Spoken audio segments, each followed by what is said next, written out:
Well, hi, everybody. Good morning if you're in the US. Good early morning if you're in New Zealand. My name is John Moore, and I'm here with my friend Daryl Webster to talk about creating a virtual co-working space. To introduce myself, again, my name is John Moore. I'm a lead technology architect at Cerner for 2 more days. I start a new job on Monday, and I'm also a Microsoft MVP with about 15 years of experience in end user computing. And Daryl, I'll let you go ahead and introduce yourself. Yeah, I'm also known in the community as Daryl as a service. I don't scale well, but apparently I can run through the night if I need to. I'm also a minimum viable professional. That's yeah, I know, the bad TLA version of MVP. But yeah, we enjoy helping the community to understand more about Teams and the whole M365 space. So to me, it's quite an honor today to work with John on this presentation, because I think it was about 3 years ago, the last Ignite. John, we just about properly met between sessions. Yeah, we've been meaning to get together for a long time and do a presentation, and this is fantastic. And we've been, putting our own co-working into practice as well. And for those of you guys who don't know, if you're in Europe or in the US, it is 2 a.m. Daryl's time now. So feel free to throw a heart in the reactions there to support Daryl and keep Or a him nudge if I awake. fall asleep. Yeah, nudge him a little bit. So also, as we go along, the chat is enabled. So please use the chat to ask questions. We're going to have time at the end to answer those questions for you guys. So without further ado, let's talk about virtual co-working. Now, what is virtual co-working? That's what kind of the entire presentation is going to answer. But why virtual co-working? Why do we want to create a dedicated space where we strategically come together for the purpose of working? There's a challenge that has been presented, and I'm going to mute whoever is. Yeah, I'm looking for that. Okay, thanks. I appreciate it.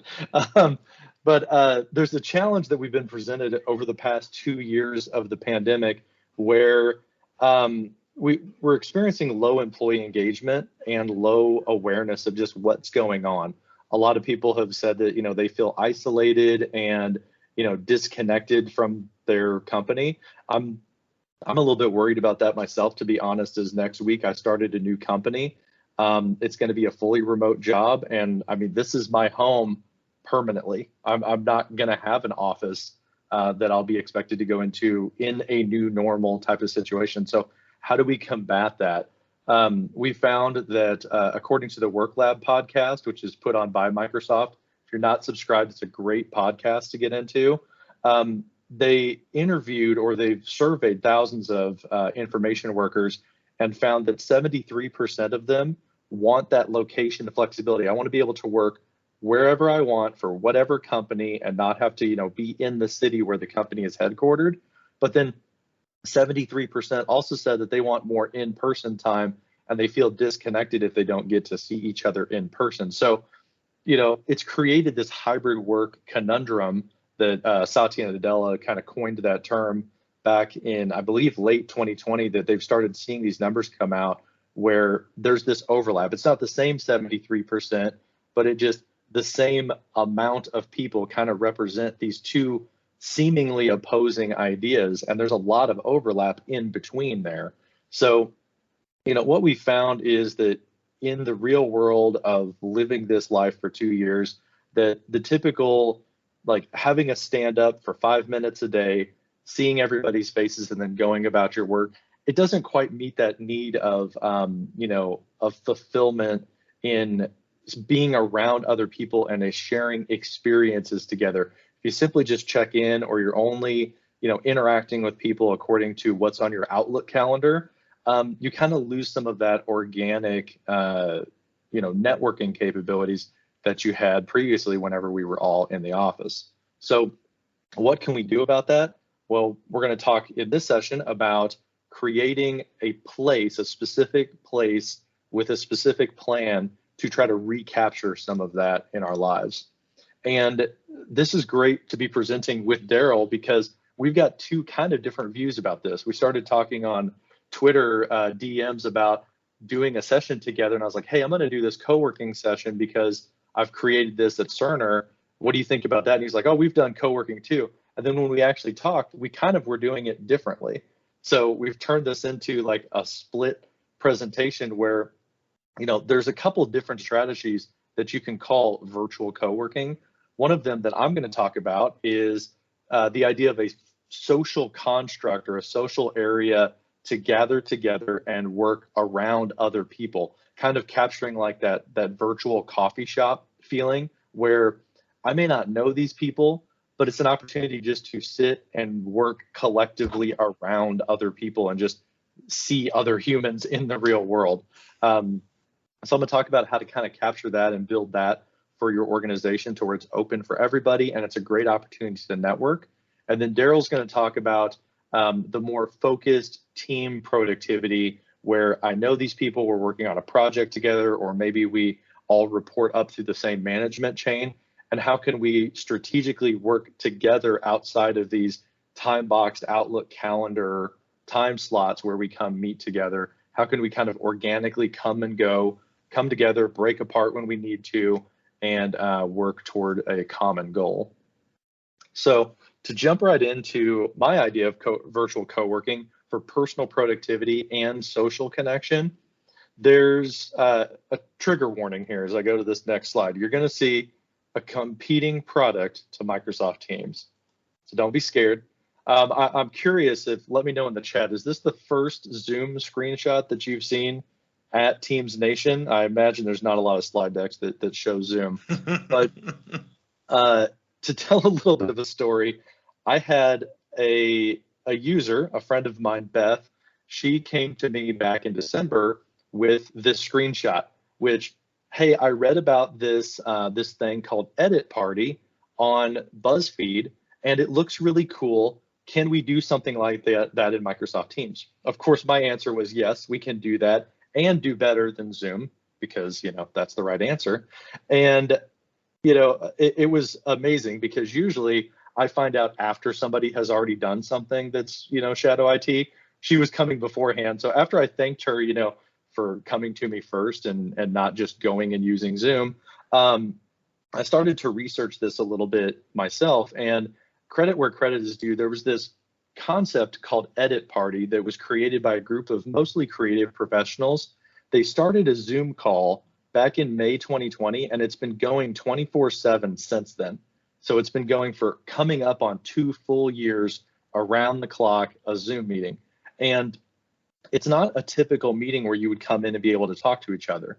It's a place where people can come and just see each other on camera. Cameras are encouraged, but they can't talk to each other using a microphone. Instead, there's focused music playing in the background. And it's just like a coffee shop type of vibe where you see people, and the only way that you can communicate with them is by chatting with them. And that's how you kind of interact. It's not disruptive because you're not hearing people's voices talking in your ear all day. You can focus, or you can turn to the window and kind of catch up on the chat as you want to. And it was a really interesting concept because I like that that captures that idea of working around other people, but also making new connections. Because you might go to the coffee shop every day and never meet anybody, but if you're a little bit more of a social butterfly, you might one day walk up to somebody that you've seen every day for several weeks in the coffee shop, and you might start a new friendship that way. And there's just not a lot of opportunity for that in a fully virtual world. And for us as IT admins, we were looking to drive adoption in this idea of focus time. Viva Insights has come out inside of Microsoft Teams, and there's these ideas of focus plans. Well, we wanted to drive adoption and think of creative ways to drive adoption. And we felt that it's a pretty cool idea to, why don't we focus together and create this thing called a virtual co-working environment? And the side benefit is we get a little bit more healthy boundaries. I think it's an appropriate place for IT to be the champions of setting healthy boundaries. We enable amazing technology so that you can work from anywhere, from any device, and you can always be on. But we have a little bit of a responsibility in that to say, that doesn't mean that we're championing the idea of working around the clock and never being disconnected from your work. You should have healthy boundaries. You should set expectations for your colleagues of when you should and shouldn't be bothered for, what they might think is an emergency, but, in reality isn't and could wait till tomorrow. So, we kind of want to encourage that type of environment and corporate culture as well. So one place where I looked at this on the side also was the idea of another product called GatherTown. And this is, again, creating a physical container, a place where we're all going to gather together and work together in a virtual world. And this is a really cool concept. If you haven't checked this out, feel free to click the link whenever you get a hold of the slides. But we created this top-down view, and I grew up playing Pokemon in the early 90s, so this is like super nostalgic for me. I love it. But it created the value of coming together and being able to physically, put your avatars together to talk to each other. And then as they spread apart, that kind of fades away. And you could go up here to the top and you could, work at a desk for a while and not be bothered. Or you could come down to one of these little gathering spots. And it created a zone whenever people walk in, an automatic video chat came up so that they could talk to each other.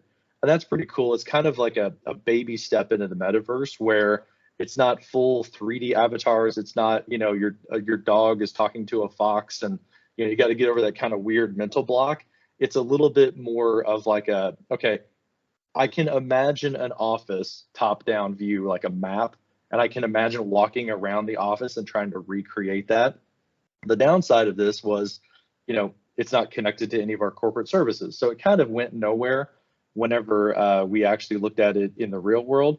But it was a really cool, interesting concept. And it kind of led me into the idea of strategizing how would we build this at Cerner using Microsoft Teams. So to take that concept, we all as Cerner associates understood something, which was our cafeteria.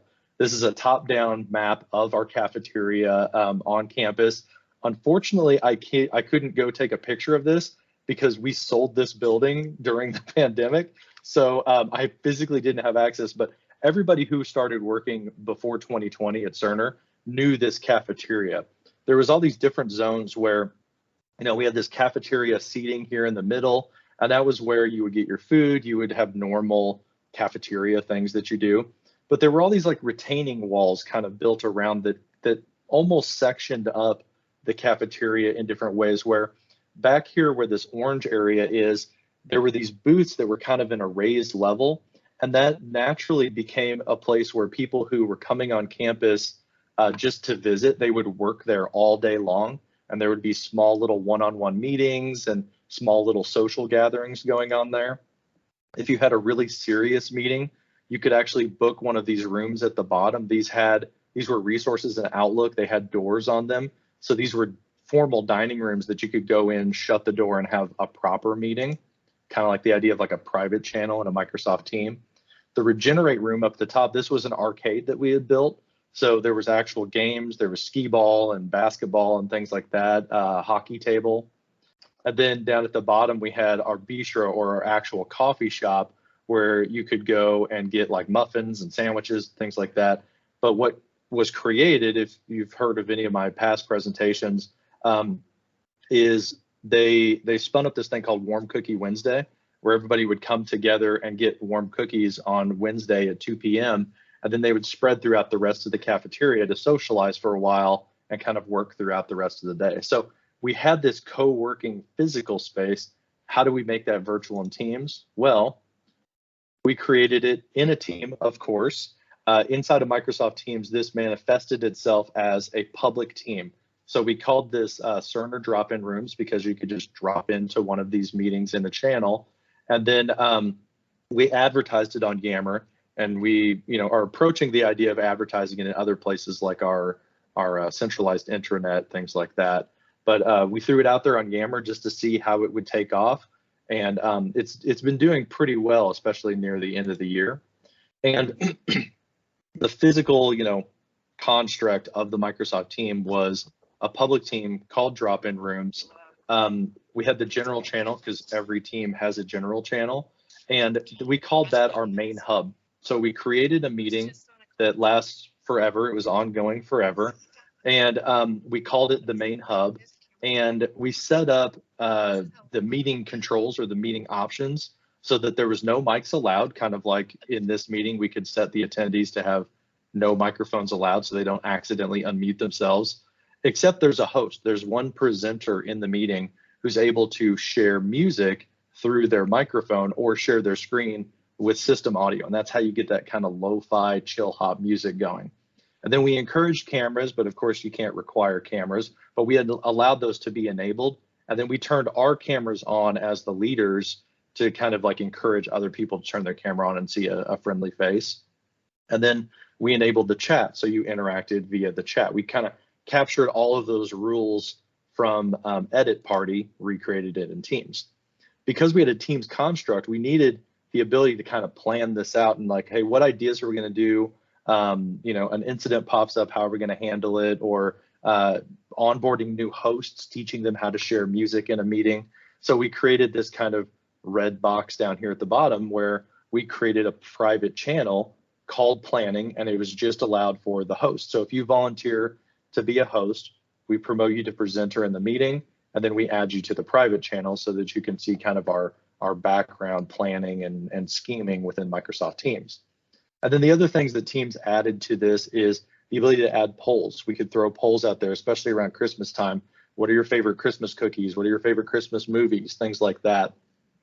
We also spun up a whiteboard that was going on for weeks and weeks in a specific whiteboard in this main hub where people were playing tic-tac-toe and they were playing different games, or they would throw sticky notes up on the whiteboard.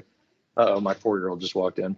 And he would, let me kick him out real quick. No, buddy, go. And my puppy. And this is a true co-working space, John. Yes.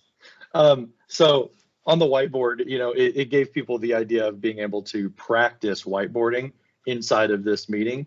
And then, as I mentioned before, we had better structure than what we would have had if they had gone with a consumer product like Zoom, where we could separate out the presenters from the attendees, block those microphones. We could have co-organizers now so that, not only I had to share all of those privileges, I could, expand that group and let other people do things so that I could actually sleep for a change. And then we could keep out external people using that lobby. So the lobby, people would get stuck in the lobby if somebody shared the link on Reddit or something like that. We don't have to worry about non-employees getting into our virtual co-working space. Now, to drill in a little bit deeper and talk about how do we get this lo-fi chill hop music into the meeting, there's a few ways that you can do this, but one of the simplest ways to start is just by sharing your screen. So the host could share their screen into the meeting, and then they want to be sure to click this button that says include system audio.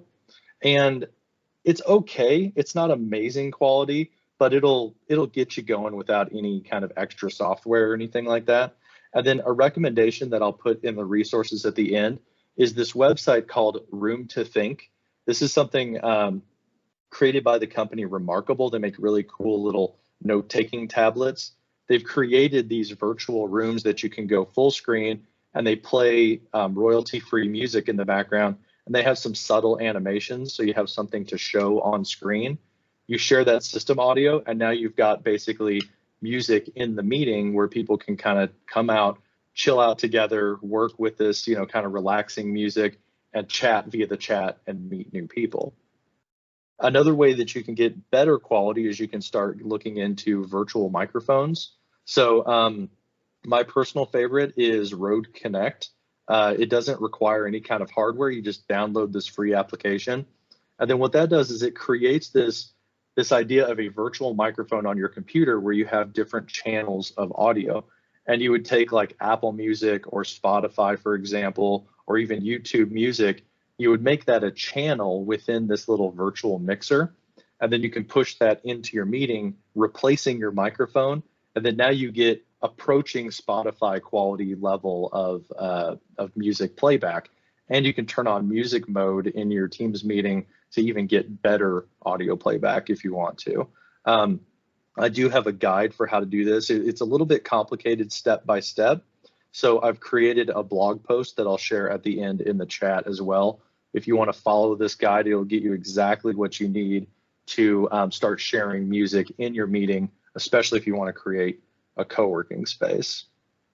Now, moving beyond those basics, we've got everybody in a meeting. It's just gallery mode. We've got some music playing in the background. What is some like extra cool stuff that we could do? Well, we've experimented with other channel ideas inside of this ongoing 24/7 meeting where maybe you want to break out more channels into other genres of music. We created a public playlist in Spotify where people could add whatever they wanted. But sometimes it would go from like rock to like lo-fi to like rap or something like that. And it was kind of jarring. And then people would like, hey, we've listened to lo-fi music too much. Can we switch to something else? Well, you may want to establish a main room that has like really easy listening and then create other channels for other genres, or maybe create org specific. If you have all of your engineering department, you could create a channel that's basically dedicated to them and then they kind of have their own space. Or what we're kind of excited about next is creating watch parties.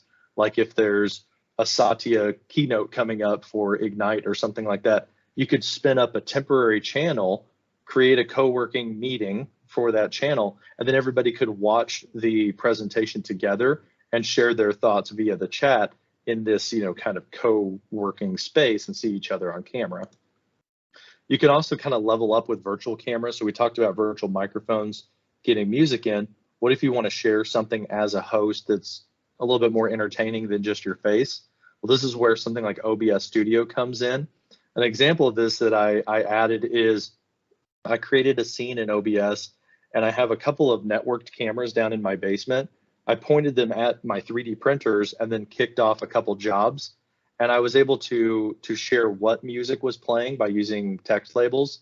But then I also created a poll in this meeting where I said, hey, what do you think John is printing? And then for like 6 hours, as people came into the meeting, they would see these print jobs kind of halfway done, and then they would guess what was being printed. And it was kind of a fun way to not only play a game and interact with each other, but to test out the Microsoft Teams polling functionality in a safe place. It's kind of like Whiteboard.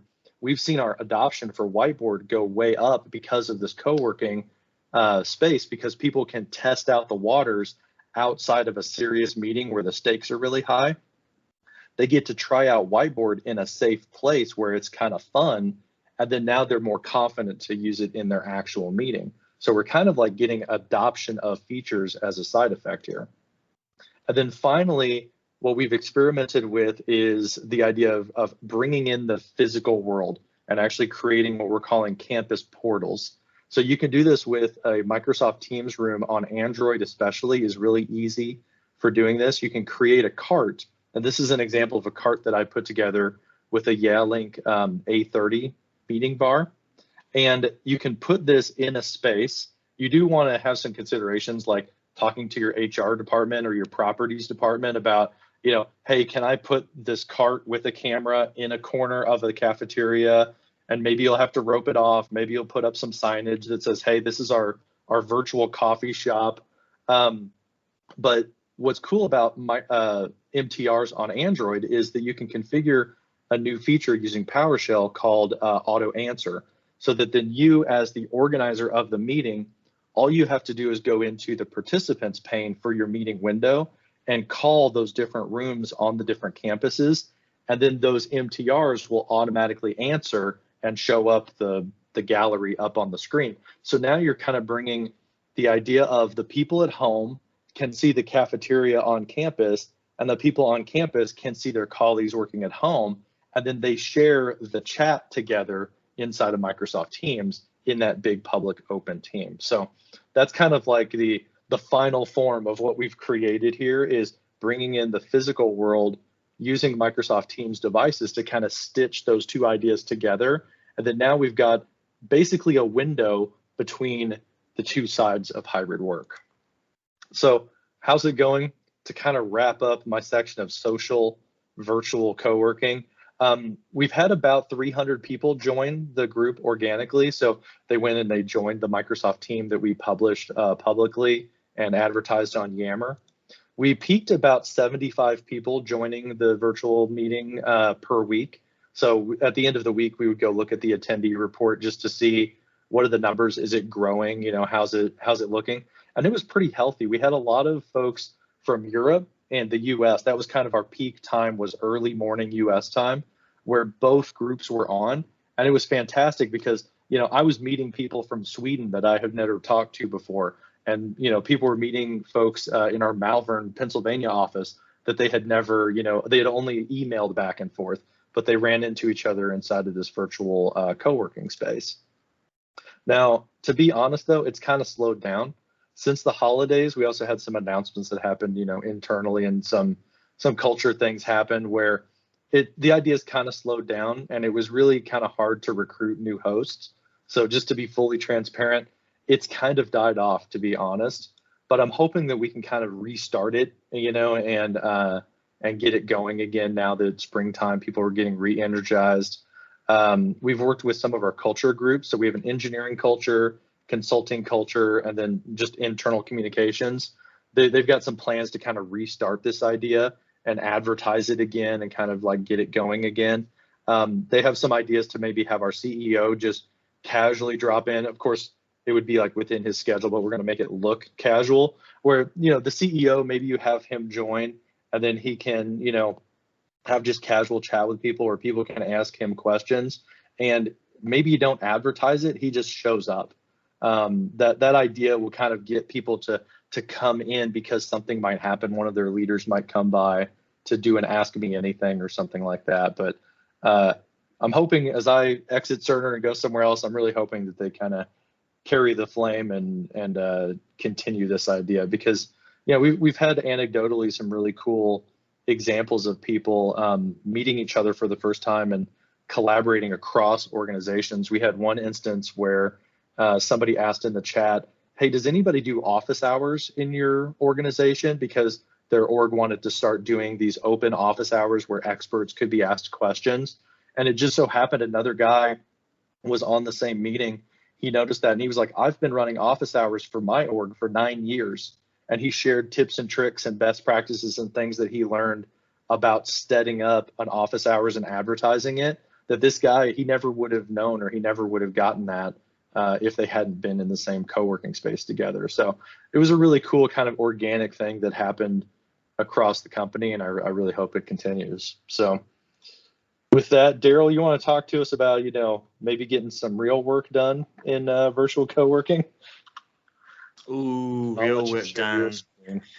Yeah. So that screen should be coming through. This is a gorgeous picture of us mocking up what we actually achieved virtual co-working for a project delivery.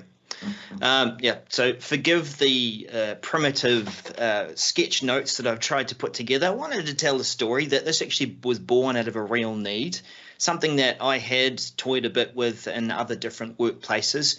But we had a project we had to deliver quite rapidly within 6 weeks to try and help an organization with some ACM needs.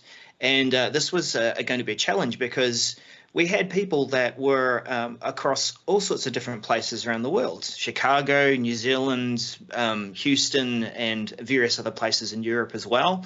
And we had to pull together a number of different skills across that project to deliver it. You know, communications, writing, and design, and all sorts of things around building the actual content and spaces.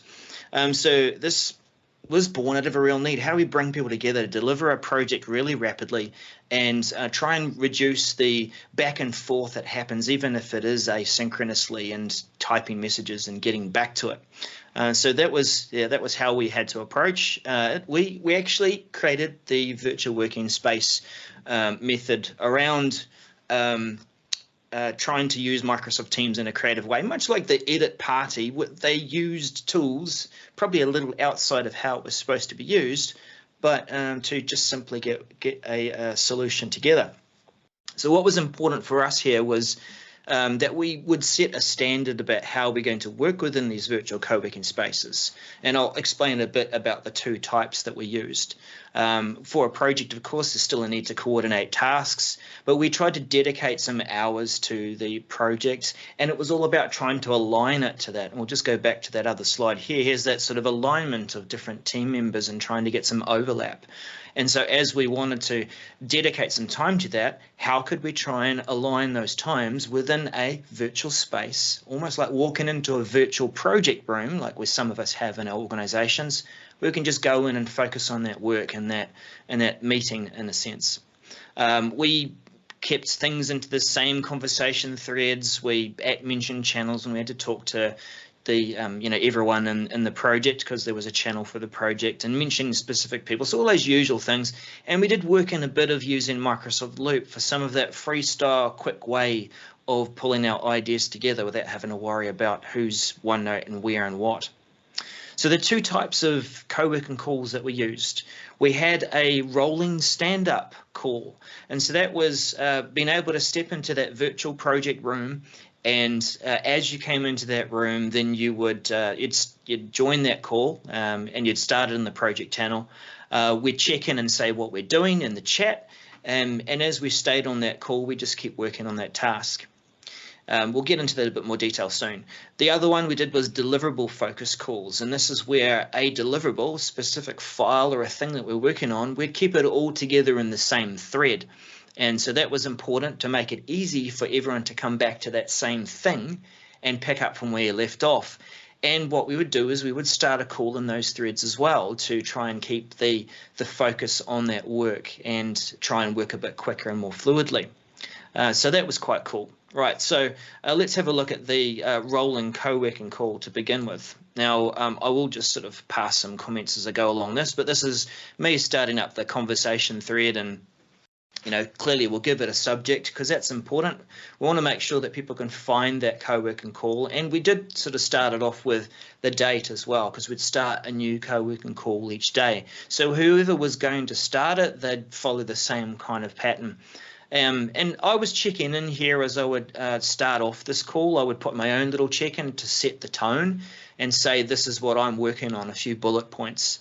So just joining that call, I would start a meet now. And the reason I do a meet now is I want everything to be in that same conversation thread. If I was to schedule a channel meeting, then it would be its own thread each time. So people would join, like here with Brittany, she joined, and Jessica too. And so, sure, there's two Kiwis in this demo here, but we did have people joining from other different time zones within our co-working calls like that.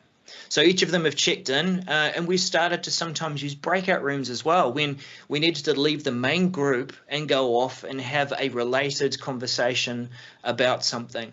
So in this example here, I'm just creating a quick breakout room, and Brittany and I joined that and get going. I might just speed this along so that we've got a bit more time near the end. So we've joined that call, and here I am here with Brittany. The other one is on hold, and the rest of the group are co-working, and they would go on mute and maybe just focus on some content, and then maybe come off mute and ask people some questions. So we still get this similar kind of vibe that John talked about, where we're working around people that are working and in working mode, but a bit like an open plan floor or that project room, we could also come off mute and have a conversation with the people who are working on that project. So here we've got returning back to that room, and we're going to continue with the main group and just continue with that work. So that was a good way to use the co-working call for a rolling check-in. And we found that to be quite successful. We brought people together across all those different time zones, and sometimes how it would work out is that as we got enough people on the call, then I'd say, right, let's do a quick status check-in and sort of talk a bit more about what we're doing, and I'll tell you about how things have been progressing with the client and with that meeting as well. So lots of different creative ways to use that rolling call and still be focused on the project. Our other type of call, skipping along here, there we go, is our deliverable focus call. So that is when we are, again, still working out of one conversation thread to do with a deliverable. might be, in our case here, we're putting together a training slide deck, or this example, a quick reference guide for our product Chicken Communicator. So we attach the document to that thread, so it's nice and easy for people to find at the top of the thread, and all those changes are easy to sort of jump in and quickly work on. Now, if we wanted to focus on that and have a call, then we again would use Meet Now, and we'd add that to the conversation thread. And I would just start working on that deliverable. And when people wanted to join that, or maybe they were helping out with me, then they would join, or I might pull them in using that request to join. So again, we've got it open here. We'll just skip through a bit further here. We start working on that deliverable. And of course, there's all the co-working type of features and functions that we're used to seeing in Microsoft 365, whether it be that we're using the full application or within Teams. But a goal here is that we're able to work on it and talk about it in real time. And when there is something that's, something we can throw in some ideas, or maybe list some tasks we need to do, we just threw in a loop, and we made sure that we could list out some of those tasks. So in this case here, we're just starting a quick loop and using a task list. And here we just assign that task to Jessica, and then you can see some co-authoring going on within that loop as well in terms of other thoughts and feedback. So we are, using some of these tools and trying things out to try and give that possibility of co-working and focusing on a deliverable in this sense here too. Good thing about that is you can always go back to that same conversation thread, and you've got all of that context of what we've been working on within that deliverable type call. So those are two calls: your rolling stand-up call and your project deliverable call.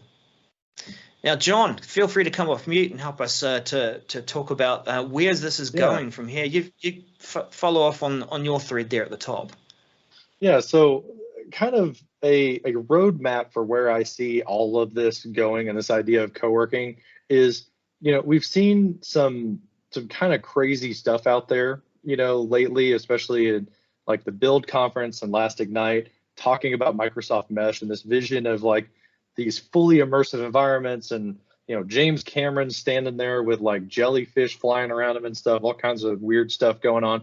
And I feel like Microsoft's communication has jumped way too far into the future, and just like shocked everybody. The steps that I see us taking into the metaverse for work is the idea today we have of virtual co-working meetings. We talked about creating these constructs, on a flat screen. You got monitors in front of you. That's the hardware that is normalized today. Like headsets and AR glasses and stuff like that. Those are available, but they're still really niche products. I kind of feel personally like we're in the world of like the car phone in a bag, or the original Game Boy.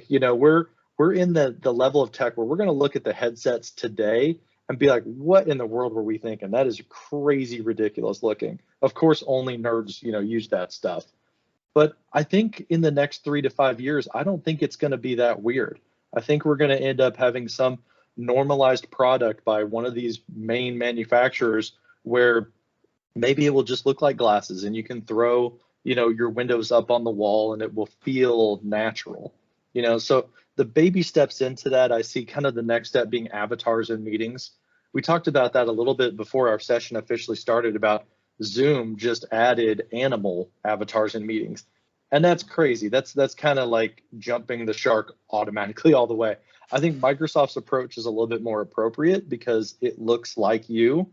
And there's some advantages there of like, maybe there's middle ground between, I don't want to just be initials, but I'm also not camera ready. Maybe somewhere in the middle, I want to be a virtual representation of myself that as I gesture, as I smile, my camera will interpret that using hardware I already have. I don't need to buy anything else. I see that probably coming about this year. And then into later this year, into next year, and probably 3+ years down the road, that's when I see us getting into like these immersive actual environments where, your meeting is held in a 3D space and you can physically walk around. That idea of like Gather Town, where I showed the top-down view of people walking around. I think that that concept of spatial audio, getting close to somebody, they get louder, going away into like a public lobby area and they get quieter. I think that's going to come normal here within the next probably year to 18 months before we get to this full holograms on the end of the top of the chart here of these custom open nth floors from Accenture, things like that, where, you know, it's maybe not necessarily inside of the confines of Microsoft Teams. It's more than that. There's a marketplace and you come and go and it's like an actual virtual office. To be honest, I feel like we're probably 3 to 5 years away from that. And I think mostly the thing that is, you know, holding that back is the hardware. I think nobody wants to sit with a brick on their face realistically for 6 hours a day. But until, you know, somebody comes out with glasses that feel like this, but have that type of functionality, I think that's when we'll get there. But, you know, somebody needs to create the Apple Watch of VR headsets, basically something that makes it cool to have a smartwatch. They need something that's cool to have AR glasses. What do you think, Daryl, from like the concept of Teams co-working? Yeah, I think, well, first of all, it's been quite entertaining seeing some people try to do 24 hours or 3 weeks within VR headsets. Look at me, I'm sleeping there. Great YouTube material, right? Yeah, I think that similarly sort of things, we see the technology that is coming and will be available is also going to be useful for that same focus project, open rolling call. So we're using virtual co-working meetings today and making use of tech like Microsoft Loop. But Loop workspaces might make things a bit easier because the goal here is to have somewhere that you can just step in like a physical co-working room and be focused on that project and on that task. And technology like Loop and workspaces will actually help to lower the barrier of where is my stuff? Where is that content? I'm just going to go to this Canvas page and find that. But as we step into things like you know, VR and those sort of open spaces, much like that immersive 3D space for a coffee shop feel, that, you know, I think we'll have scheduled VR open office hours where you'll because we can only cope with so long at the moment in that sort of environment, you might jump into an open co-working space and start to work there. So as then we get to that other end of immersive nth floors, we did see some examples in that Accenture Microsoft video, as I've got that little picture there of someone working together with a couple of others on a whiteboard, that, you know, you can drop that headset on and you can be stepping into that co-working space. But I think both John and I, what we see in terms of how we're trying to introduce some of these working practices is that you can start building that kind of culture today that will support maybe that metaverse vibe, that by getting into that mode of I'm joining this open space, I'm part of a group that's currently working, whether it be we're all focused on the same thing or maybe we're all just sitting there for the vibe and focused on other things. We're just there for the connection. I think what we're trying to introduce with what we're doing here is that metaverse open working culture.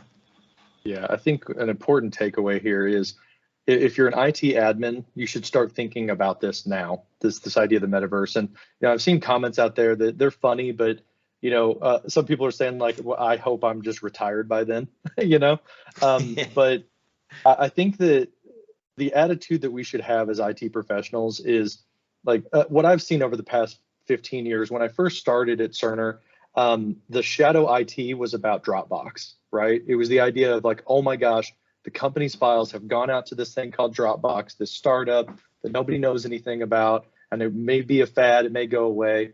But like, I feel like IT as a whole was kind of behind the curve on Dropbox and file sync and share.